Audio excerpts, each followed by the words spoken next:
understand the dead cat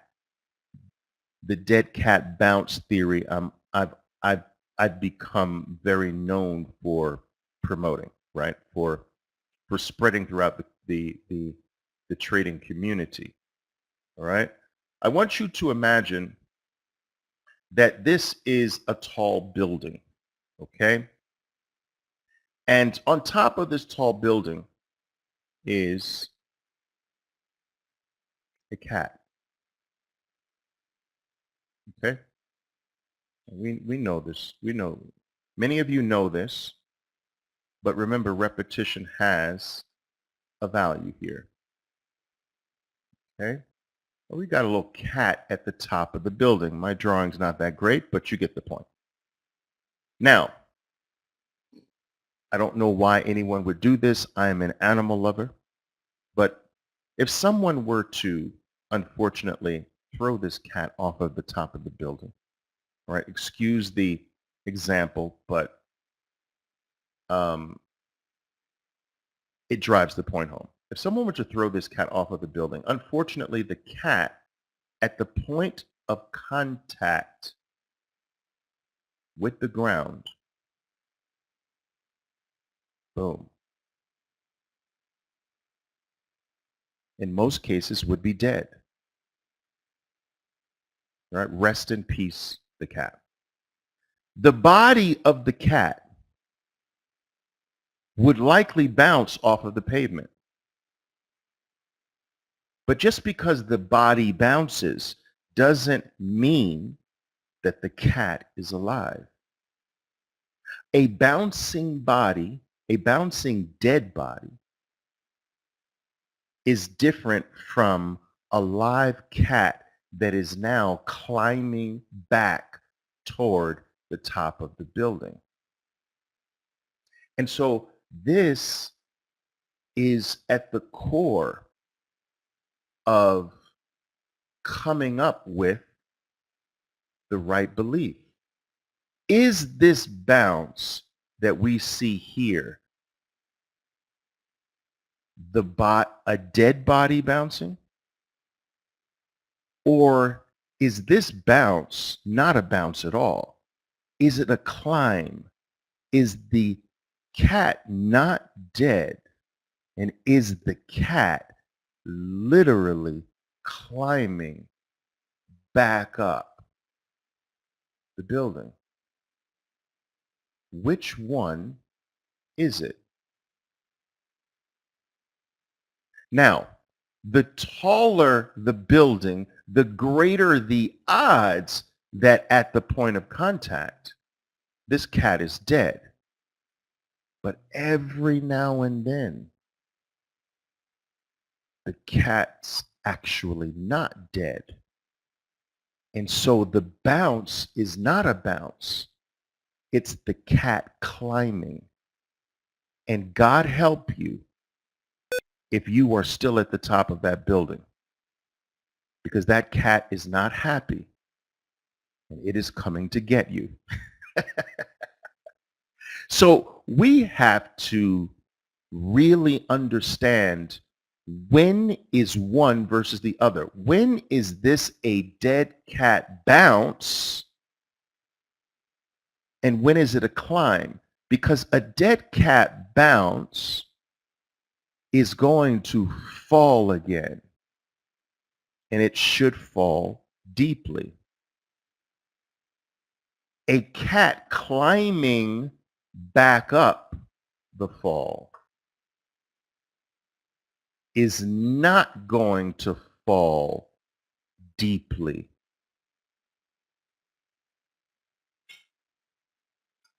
And that's the difference. The dead cat bounce is likely to fall again and fall deeply. The cat climb, that's the two we're dealing with now, the dead cat bounce and the cat climb. Very different. The cat's climb is going to fall back too, but not very deeply. and the next run should be meaningful. And if I can get you to read these two situations more accurately than not, if I can get you to determine with a high degree of regularity which one's the dead cat bounce, which one's the cat climb, you are going to be able to consistently make money from here. Watch this. Oh, that's wrong. I can then get you to consistently make money here. Boom.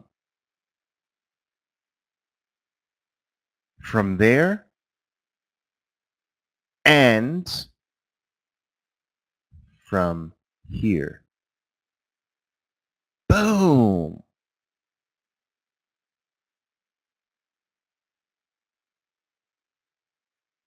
And I want us to focus on these two areas. If I can get you to understand first how to recognize when it's a dead cat bounce, then I can get you, once I get you to be able to recognize that,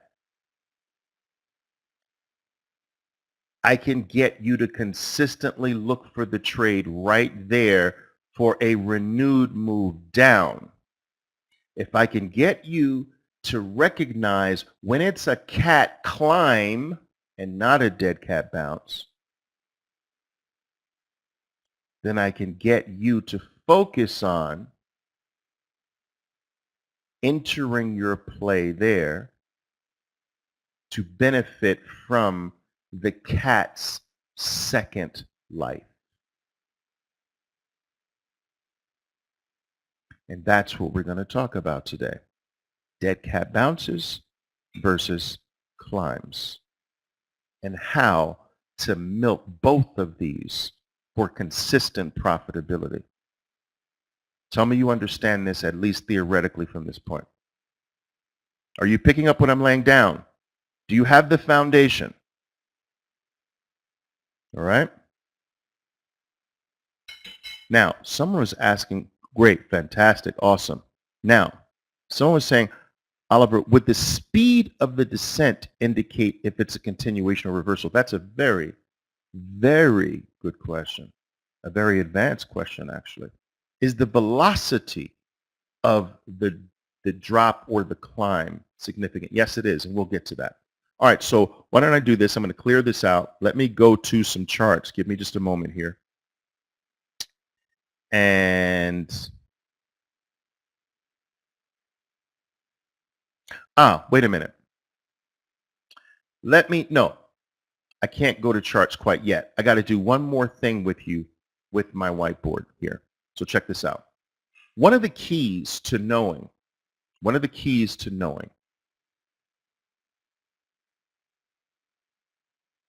having a good idea of what's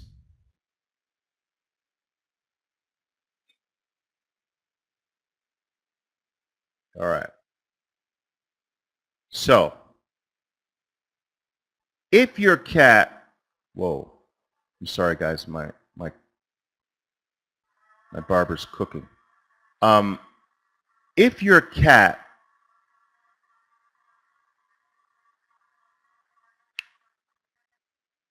bounces, if the bounce is less than 50% more or less, then the odds are high that it's a dead cat bounce. Okay? So we always want, from the start of where the cat jumped or was thrown, okay, or fell, we want to measure that distance from the beginning of the decline all the way to the point of contact. Now, we don't know where the point of contact is until there is a bounce. Once the bounce happens, we know this is the point of contact. You never know where the floor is, where the pavement is until the bounce. The bounce is what tells us where the pavement is. All right? But if the bounce is less than 50%, the odds are high that it's a dead cat bounce and the next move down should be meaningful. Okay? That dead body is going to fall back to the ground. However, if that bounce, we'll do that do this in a different color. Let's do this one. If that drop bounces significantly higher than 50%, the odds are now high that the cat's still alive and that its next decline is not going to go below the pavement. It's going to stop short somewhere of the pavement and then start its second life. Cats have 9 of them, 9 lives. Okay? Now, so we've got the 50% level. Now, I want you to understand that the 50%, it's not exact. It's not like, oh my God, but this is 52%, it's 51%. It's a general area. So what we're talking about is a very unmistakable break, not a, well, I kind of think that's a little bit more. That's not enough. It needs to be unmistakable. It needs to be powerful. It needs to have that wow effect. Wow, this bounce was amazing. It went past that 50% like it was nothing. That's what I'm talking about. If you've got to question, wonder, stare at the screen and tilt your head to the left, it's not it. It's unmistakable. All right? Now, there's one other level I want to show you. There's the third level, more or less.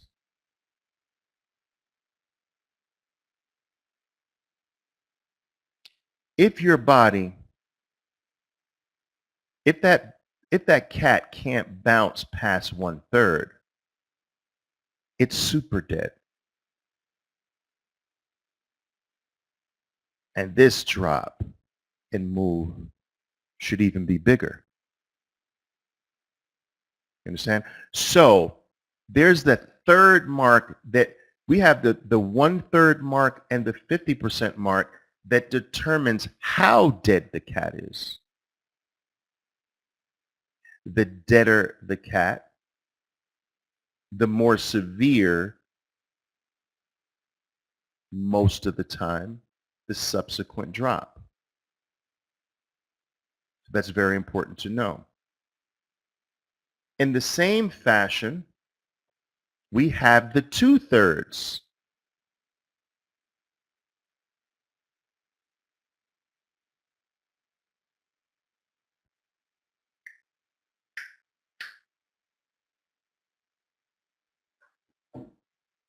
We've got the 2/3 level.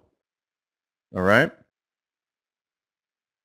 And if your cat bounces all the way to the 2/3,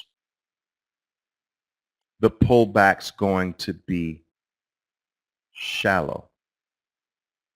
Shallower than the pavement. If we go all the way back to 100%, all the way back to the top,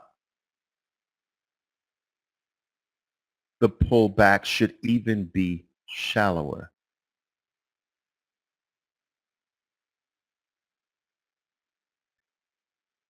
And traders, look, if you can get this concept thoroughly understood, it will lead to a lifetime of opportunities. To have the right belief on the next move. You're not going to be right 100% of the time, never. But to have the right belief about the next decline, this decline that's happening, to have the right belief about that decline will lead to huge opportunities. To have the right belief about this decline will lead to huge opportunities. It's all about having the right belief about the current move to the downside. And isn't that ultimately the $64,000 question at the end of the day? Is this decline an opportunity to buy, or is it a sign of trouble? And here's the answer. Get the answer to that question right most of the time, and you will make a fortune.